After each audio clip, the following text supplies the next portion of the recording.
Yo les gars, j'espère que vous allez bien. Aujourd'hui, on se retrouve dans une nouvelle vidéo.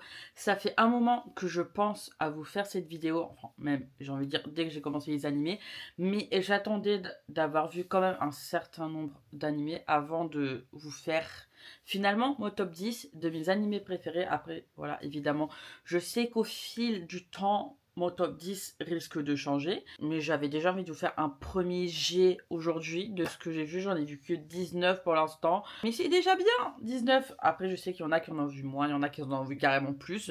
Voilà, mais il faut savoir que ça fait que depuis 2021 que je regarde des animés et que je regarde pas que des animés. Voilà, et évidemment, avant de vous donner mon top 10 des animés, je sais que évidemment, chacun a son propre top 10. Vous n'allez pas forcément être d'accord avec ce que moi j'ai dans mon top 10, mais c'est mon top 10 à moi, c'est mes animés préférés, ceux que j'adore.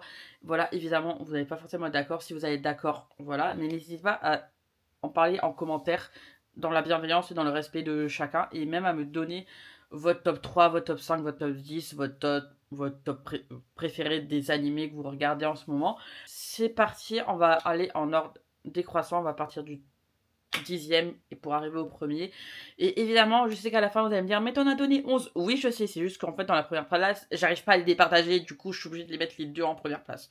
En 10e position, j'ai mis les carnets de l'apothicaire que j'ai lu en manga, enfin que je lis en manga, que je regarde en animé. Franchement, en animé, même s'il est que 10e, sachez que franchement, là, pour moi, c'est tous des bangers, hein, ce que je regarde, hein, évidemment. Je l'ai mis que en 10e, mais j'adore énormément les carnets de l'apothicaire. À l'intérieur, on va suivre l'histoire de, et j'ai oublié son blaze, Mao Mao, qui du coup travaille, enfin qui a été, entre guillemets, kidnappée par des brigands, et du coup elle se est retrouvée à l'intérieur de la cour impériale. Et de base, c'est une apothicaire. Enfin, son père est un apothicaire et elle a beaucoup appris et tout, etc. Elle adore les poisons, elle adore tout ça. Et on va le suivre à l'intérieur. Il va y avoir tout un truc avec du coup les femmes de l'empereur et aussi avec Shinji. Du coup, je ne vais pas en dire plus sur ce personnage. Je ne dirai rien dessus. Mais voilà. Et genre, j'ai complètement accroché. En fait, de base, j'avais lu les 3 premiers tomes avant de commencer l'animé. Parce qu'une bibliothécaire me les avait trop bien vendus. Enfin, libraire, pardon. Me les avait trop bien vendus. Et je me suis dit, why not? Et du coup, j'ai laissé une chance. Et après, j'ai tout lu. Et je me suis mis dans l'animé. Et genre, vraiment, j'ai commencé à lire, genre, 2 mois avant que l'animé sorte. Voilà. Et en plus, là, vraiment, la dernière saison, sachez que ceux qui la regardent, vous étiez en avance par rapport au manga. Enfin, manga papier, parce que moi, je lis en manga papier. Je lis pas en... sur Internet. Pardon. C'est juste que je mets qu'en 10e position parce qu'en fait, pour le moment, je préfère plutôt découvrir le manga que le voir en animé. Je suis un peu genre. Enfin, je regarde l'animé, ça se laisse voir, mais j'aime mieux en termes d'animé où je suis plus hypée à l'intérieur de l'animé que voilà. Genre, pour l'instant, avec l'apothicaire, je suis plus hypée dans les mangas que dans l'animé. Du coup, c'est pour ça elle est que en 10e position. Du coup, en 9e position, là, je sais que je vais me faire énormément taper sur les doigts parce que je le mets qu'en 9e. Mais ça, c'est mon choix à moi. C'est juste moi par rapport à mon ressenti et tout, etc. C'est Naruto. Et je précise vraiment que Naruto, pas Boruto. Boruto, il est beaucoup plus bas dans le. Il est même pas dans le top 10. Voilà, Naruto, pour ceux qui connaissent pas, on va suivre du coup l'histoire de Naruto. C'est un petit garçon de 12 ans, enfin, quand on le rencontre, il a 12 ans. Et c'est un ninja dans le village de Konoha. Et on va vraiment suivre toutes ses aventures avec, du coup, quand il devient ninja, qui du coup essaye, et qui du coup va être en trio avec Sakura et Sasuke, et son maître, du coup, ça va être Kakashi. On va suivre vraiment tous, enfin, ces 4 personnages en particulier, avec du coup tous les autres personnages qui vaguent autour. Toute une histoire avec des démons à queue, des ninjas. Et j'ai du mal à expliquer Naruto, mais sachez qu'il y a une vidéo où du coup il y a tout un speech me sur Naruto si vous voulez plus de détails par rapport à ça, parce que j'explique très très mal les résumés. Voilà. Mais je le mets qu'en 9e position, et ça aussi c'est une autre vidéo où j'avais fait tout mon ressenti par rapport à mon visionnage de Naruto, où franchement c'est une très belle œuvre, mais j'ai pas réussi à l'apprécier à sa juste valeur. Voilà, c'est juste moi. Mais je comprends qu'il y en a qui l'ont mis dans leur top 5 ou leur top 3. Je pense que je l'ai vu peut-être trop tôt pour là où j'en étais dans les animés, mais je le mets dans le top 10. C'est bien. En 8e position, Et franchement, c'est juste que là bon, j'ai très peu de souvenirs, mais c'est juste que je me rappelle que j'avais bien aimé. C'est Skate the Infinity et là, je pourrais même pas vous faire un résumé ou en tout cas, si je vous fais un résumé, je vais l'écrire là ou je vais le mettre en barre d'infos. Mais en fait, je me rappelle juste que c'est par rapport à des skates. Enfin, il y a toute une histoire où c'est un Canadien qui arrive, qui apprend à faire du skate et vraiment, genre, il a un talent pour le skate. Après, ça vient aussi du fait qu'il a fait du snowboard avant. Tout part par rapport à une course et tout et genre, on va dire le maître des maîtres de tout ça, genre, en fait, il a vraiment une aura absolue sur genre, il va vraiment sur le Canadien, il va faire: «Toi, je te veux, genre, chez moi, genre, t'es à moi». Voilà, tout un truc comme ça. Franchement, j'ai en vrai grave kiffé et je suis ultra déçue parce qu'en fait, il y a que genre 12 épisodes. Je me là, je veux une suite, genre je veux un truc, je veux un bail parce qu'il y avait trop de potentiel dans cet animé-là. Franchement, j'avais grave kiffé, genre vraiment, je crois que j'ai dû faire genre ça en une après-midi. Et c'est les huitièmes, c'est juste que j'ai vraiment grave kiffé en fait. En septième position, je crois que de base j'avais mis plus haut et ensuite je l'ai redescendu parce que quand même il y avait des bails genre en mode c'est bien hein, mais genre il y a mieux. Et en septième position j'ai mis Windbreaker. Alors je sais qu'il y en a énormément qui en disent ouais mais ça ressemble trop à Tokyo Revenger et tout patati patata. Oui, mais non. C'est en gros dedans on va suivre l'histoire de Sakura qui veut rentrer dans le lycée de Fujin, qui a la réputation d'être le lycée le plus, on va dire, où il y a le plus de racailles à l'intérieur. Et en fait, au final, on se rend compte, à travers les yeux de Sakura, que oui, ça l'était, mais ça ne l'est plus. Voilà, et oui, il y a de la bagarre, oui, tout ça. Mais il faut se rendre compte que c'est ultra différent de Tokyo Revengers, que faut pas s'attendre à ouais, que de la baston entre genre deux clans et tout. Il y en aura, mais par rapport au... Enfin, c'est à peu près les mêmes valeurs, mais c'est ultra différent dans un sens parce que là, c'est en mode, oui, on était censé être des racailles, mais au final, on est plus que ça, on est là pour genre sécuriser la ville où on habite. Vous voyez ce que je veux dire ou pas? Et du coup, c'est ça que j'aime bien dans Windbreaker. Je suis en train de lire le manga actuellement et j'ai très très hâte de voir ce qu'ils vont faire dans la prochaine saison. Parce que franchement, il y a pas mal de trucs qui peuvent être bien ficelés et bien animés. Donc j'ai très hâte de voir la prochaine saison.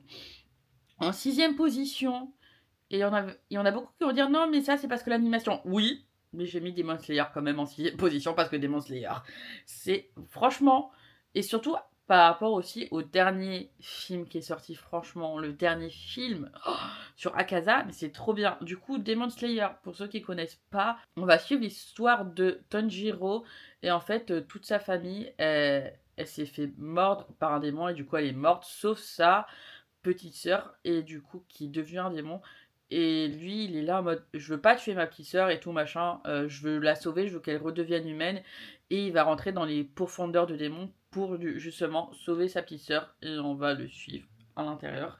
J'ai très hâte de ce qu'ils vont faire dans les prochains animés de Demon Slayer. Enfin, je pense que ça va être que des films, je crois. Euh, mais j'ai très très hâte de voir ce que ça va donner. Parce que déjà vu le dernier film qui est sorti, c'était vraiment un banger. Mais un banger. Pardon. Ça devait sortir. Euh, franchement, c'est. Je sais même plus ce que j'étais en train de dire. Ah si, c'est bon. Oui, en parlant d'animation, c'est vrai que Demon Slayer tire beaucoup sur l'animation en termes d'animé. Mais des fois, l'animation, ça fait tout, hein. Parce que moi, franchement, l'histoire, je l'aime bien, hein. Genre, j'aime bien l'histoire et tout, etc. Et les voir prendre vie comme ça, je suis grave content. Et en plus de ça, comme Demon Slayer, j'ai lu genre en 3 jours, genre les 23 tomes. Il y a une vidéo qui est sortie justement sur ma chaîne qui est ma vidéo préférée. Franchement, les gars, genre, j'ai l'impression de revivre ce que j'ai lu dans les mangas, en sachant que, comme j'ai principalement oublié vu que j'ai une mémoire de Dory, genre, je suis en train de redécouvrir et tout, et je risque de pleurer à la fin. Mais c'est pas grave, j'ai signé. On va rentrer dans le top 5 de mes animés préférés. Et il faut savoir que déjà, le top 5, c'est genre ceux que genre j'ai été grave touchée ou genre il y a au moins genre il y en a beaucoup où j'ai pleuré dedans, enfin beaucoup, deux ou trois où j'ai pleuré ou même j'ai eu les larmes aux yeux et tout, etc. Genre je suis trop touchée parce que je suis en train de regarder, que ce soit dans le manga ou dans l'anime. En cinquième position, j'ai mis One Piece. À l'intérieur de One Piece, pour ceux qui ne connaissent pas, on va suivre l'histoire de Monkey D. Luffy qui veut devenir le roi des pirates en découvrant du coup le One Piece qui est le trésor de l'ancien roi des pirates du coup qui est mort, voilà, qui a été exécuté, tout, etc. Et du coup, on va suivre son histoire à lui, où il va se faire On va se créer son propre équipage qui va avoir un bateau, toutes les difficultés sur lesquelles il va tomber, etc. Et franchement, One Piece, je sais que c'est genre ultra long et tout, etc. Je suis d'accord, je vous l'accorde, et je comprends ceux qui ne veulent pas aller dans One Piece. Je comprends. Franchement, je suis Team One Piece par rapport à Naruto, je suis désolée les gars. Même si je comprends les fans de Naruto, bah, je suis dans les deux teams. Laissez-moi, ok? J'adore One Piece. Voilà, même si là, en vrai, faudrait trop que je reprenne parce qu'en fait, ça fait 1 an que j'ai arrêté. J'ai envie de vous le dire, c'est, je crois, le premier animé auquel j'ai pleuré. Genre, j'ai pleuré devant One Piece, les gars. J'ai pas pleuré devant Naruto, j'ai pleuré devant One Piece, moi. J'ai trop pleuré. C'est genre, mes larmes, j'invite plus d'eau dans mon corps tellement j'ai pleuré devant One Piece. Mais j'ai très hâte de reprendre. Il faudrait vraiment trop que je reprenne, les gars. Mais je regarde d'autres choses. Voilà. Mais je vais reprendre, promis. Ensuite, en 4ème position, et ça c'était... Franchement, je suis désolée hein, pour ceux qui... Il y en a qui vont me taper parce que j'ai mis tout ça au-dessus de Naruto et One Piece. Mais c'est pas grave, c'est mon top, à moi. Voilà, en 4ème position, j'ai mis Tokyo Revengers. Du coup, que j'ai d'ailleurs fini en manga. Voilà, du coup, je connais la fin. Même si j'étais quand même un peu spoilé Tokyo Revengers, un peu. Du coup, à l'intérieur, on va suivre l'histoire de Takemichi. En fait, il va apprendre au début de l'œuvre que son ex-copine du collège est morte. Et en fait, il va se passer un bail comme quoi il va revenir dans le passé, quand il a 13-14 ans et tout, et il va tout faire pour sauver du coup sa copine de la mort, pour pas qu'elle meure ben, du coup dans le futur. Et du coup, on va suivre tout ça, il va rentrer dans des gangs et tout, etc. Et franchement, j'ai grave kiffé. Franchement, en fait, moi, au début, quand j'avais commencé Tokyo Revenger, je pensais vraiment que c'était juste un truc par rapport à des gangs et tout. Et quand j'essayais de résumer, je suis voilà, comment ça il revient dans le passé et tout machin. Genre, à chaque fois, je découvrais cette information. Et pourtant, je l'ai vu, genre, quand même plusieurs fois, hein, cette info. Hein, mais c'est juste qu'à chaque fois, j'oubliais. Parce que dans ma tête, c'était que des gangs. Et en termes d'animation, d'animé et tout, etc., genre, je suis grave hypée quand je regarde et tout. Je suis grave dedans et tout, etc. Donc c'est pour ça que genre là on rentre vraiment dans les trucs où genre quand je les regarde, je suis genre dedans quoi, genre je suis hypée parce que je regarde. Mais il peut pas rentrer dans mon top 3. Voilà. Et en 3ème position, je mets les Jujutsu Kaisen du coup, ils sont juste là les mangas, mais en termes de en fait, je préfère voir Jujutsu Kaisen que lire Jujutsu Kaisen. Et vous allez me dire, mais tu lis Jujutsu Kaisen? Oui, je lis Jujutsu Kaisen, mais je préfère le voir. Du coup, à l'intérieur, on va suivre l'histoire de Yuji Itadori qui croit vraiment en tout ce qui est genre un peu genre pas les autres, enfin, il croit aux fantômes et tout, etc. Et à un moment, il va faire la rencontre de Megumi Fushiguro. Et en fait, il va manger un doigt et il va se retrouver en fait avec un. Je sais plus comment ça s'appelle. Ah purée, je suis censée expliquer. Attendez. Ah là là. Euh, il va se retrouver, c'est pas un démon, mais enfin si avec le roi des démons dans le corps et il va du coup entre guillemets devenir exorciste et de base il devait mourir, mais il est pas mort. Enfin, je pense que s'il était mort, on n'aurait pas eu toute la saga. Enfin, toute la saga de manga. En termes de manga, on se rapproche de la fin. Il est censé y avoir 3 tomes. Il y a le tome 29 qui vient de sortir. Je suis en train d'attendre le tome 30 pour le manga. Et je sais que là, il y a la saison 3 qui est en train de sortir de JJK. Mais en fait, j'attends que tous les épisodes soient sortis pour les regarder. Comme ça, moi, je me les ai fait tous d'un coup. Et parce qu'en fait, je sais que je suis quelqu'un de très impatient. Genre, si j'ai pas tous les épisodes qui sortent, ça m'énerve. Genre, là, j'ai besoin de tous les avoir comme ça. Je me fais tous d'un coup et voilà, et j'ai très très hâte de voir la saison 3 parce que, genre, je sais qu'en termes de. Quand je lis le manga, j'ai du mal à suivre les combats et tout, etc. Et là, quand je regarde en animé, ben, genre, tu captes le combat et tout, genre, c'est trop bien animé et tout, etc. Et j'ai failli pleurer et je voulais pleurer devant Jujika, mais non, j'ai collé les larmes aux yeux parce que, quand même, la saison 2, pour ceux qui ont vu la saison 2, ben, voilà, je ne dirai rien de plus par rapport à ça. Juste la saison 2. Voilà, mais vous n'êtes pas prêts pour la saison 3. Hein. En 2ème position, j'ai mis My Hero Academia. Faut d'ailleurs que je regarde la dernière saison qui est sortie, je ne l'ai toujours pas vue. Mais je mets MHA en 2ème position parce que My Hero Academia, quand même. Je crois que de base, je voulais lire le manga avant de voir l'anime, mais j'ai vu l'anime avant de voir le manga. Voilà. Dedans, on va suivre l'histoire de Izuku Midoriya, qui est un sans-alter et vit dans un monde où en fait tout le monde a des alters. 80% de la population a des alters, mais lui, il est tombé sur bah en fait, j'en ai pas et tout, etc. Et en fait, il veut quand même devenir un héros. À un moment, le numéro 1 va lui donner cette chance. Je vais pas dire plus que ça. Et du coup, bah, on va le suivre dans cette histoire. Franchement, j'ai grave kiffé, même si, franchement, Midoriya, c'est pas mon personnage préféré. Hein. En termes de tout ce qui se passe à l'intérieur, de tout ce qui est dit, j'adore quand même l'animé. Et j'ai très très hâte de voir la suite, de comment ils les ont animés. Bon, après, vous allez me dire, mais tu connais la fin? Oui, je connais la fin, j'ai lu le manga. Mais quand même, en termes d'animation, genre, j'ai envie de dire, MHA, ça m'a quand même fait réfléchir sur certains points et certaines choses par rapport à tout ce qui est les héros et tout, etc. Et je pense que MHA, ça devrait être un animé qui est vu et un manga qui est lu. Genre, au même titre que, genre, Naruto et One Piece. Enfin, je dis ça, mais genre, pas autant que Naruto et One Piece, je les mettrais pas au même niveau, mais voilà, genre, j'ai grave kiffé. Même si, en vrai, de vous à moi, faudrait que je regarde Dragon Ball, mais j'ai pas envie, j'ai pas la foi, j'ai la flemme. Genre, si vous voulez, motivez-moi en commentaire, hein. Ensuite, en numéro un, alors comme j'ai dit au début de cette vidéo, j'en ai mis deux. Parce qu'en fait, je n'arrive pas à les départager. Il y en a un, c'est le premier animé que j'ai vu, et l'autre, c'est juste qu'en fait, je suis tellement hypée quand il y a le manga, que ce soit dans le manga ou dans l'animé, je suis tellement dedans que, en fait, c'est comme si, genre, il y avait que ça qui existait et rien autour.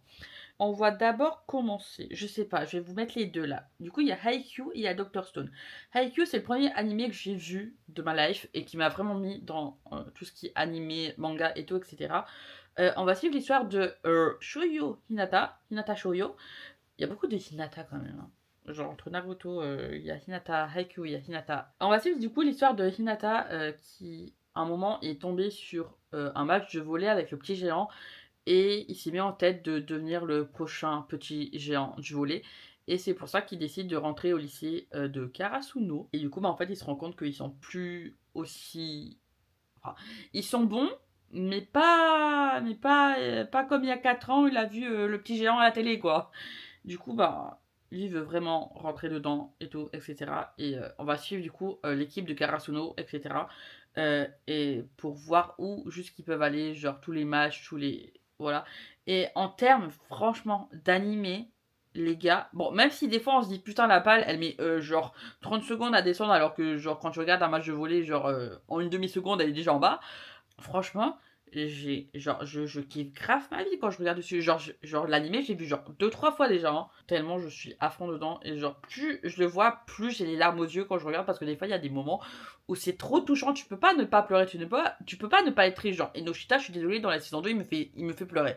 Il me fait mal au cœur, Enoshita, d'accord? Franchement, je suis en kiff sur cet animé. D'ailleurs, juste en parlant, j'ai envie de le revoir. Mais ça, c'est une autre histoire. Je risque de le revoir, hein, vous inquiétez pas, hein. Ça risque d'arriver. Parce que j'adore cet animé. D'ailleurs, pour ceux qui ont vu Haikyuu, dites-moi dans quel team vous êtes. Parce que moi, même si on suit Karasuno, je suis team Nekoma. Je suis team Nekoma. Et un peu Aoba Josai aussi. Et un peu Fukurodani. Mais Nekoma quand même. Nekoma. Voilà, je suis team Nekoma. Ensuite, évidemment, je vous ai parlé de Haikyuu, mais il faut aussi que je vous parle de Dr. Stone.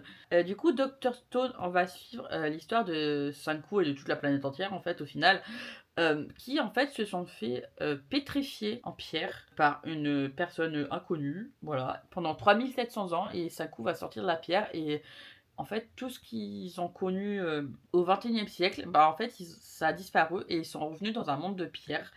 Et Sanku, c'est quand même un scientifique, même s'il a 17 ans, il a le QI d'Einstein, si vous voulez. Euh, et du coup, en fait, il va rebâtir toute une civilisation à partir de la pierre, des branches, de rien au final. Et du coup, on va suivre toute cette histoire tout en essayant de découvrir en fait qui a bien pu pétrifier la planète entière. L'histoire c'est ça, et franchement quand je regarde Dr. Stone, même si au final des fois il fait des trucs, t'es juste là en mode 5 coups, tu vas beaucoup trop loin, du coup tes explications elles sont un peu tordues par les cheveux, mais vas-y, genre tant qu'à la fin j'ai le truc que t'as envie d'avoir, je suis content, et je suis tellement dedans dans Dr. Stone que franchement genre les 20 minutes ça passe trop vite. Du coup ça fait que en fait oui il y a un épisode qui sort par semaine, mais je peux pas genre me faire un épisode par semaine, moi j'ai besoin de tout avoir. Genre, je me rappelle une fois, genre, j'ai fait 12 épisodes en une après-midi et je voulais trop la suite. Mais il n'y avait pas la suite. Du coup, j'étais un peu en mode, mais ça me saoule. Genre, je veux la suite. Mais elle n'était pas là. Et même si je connais le manga parce que je l'ai lu, genre, je suis trop à fond dedans. Là, que ce soit dans Doctor Stone ou Haikyuu. Voilà, c'est ce que j'ai à dire dans ce top d'animé. Je sais pas si je vais faire un top de manga parce que du coup j'en ai pas du tout fait et ça peut vraiment changer tout.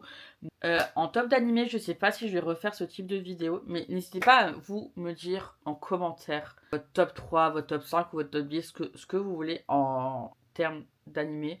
même, vous savez quoi? Donnez-moi juste un animé que vous adorez et que je dois voir, que j'ai pas dit dans la liste. En sachant que du coup, bah, j'en ai déjà vu d'autres, du coup ça fait que, bah, si vous m'en donnez un, peut-être que j'ai déjà vu. Mais ça, on verra bien et j'espère en tout cas que vous avez aimé cette vidéo et moi je vous dis à plus dans la prochaine vidéo.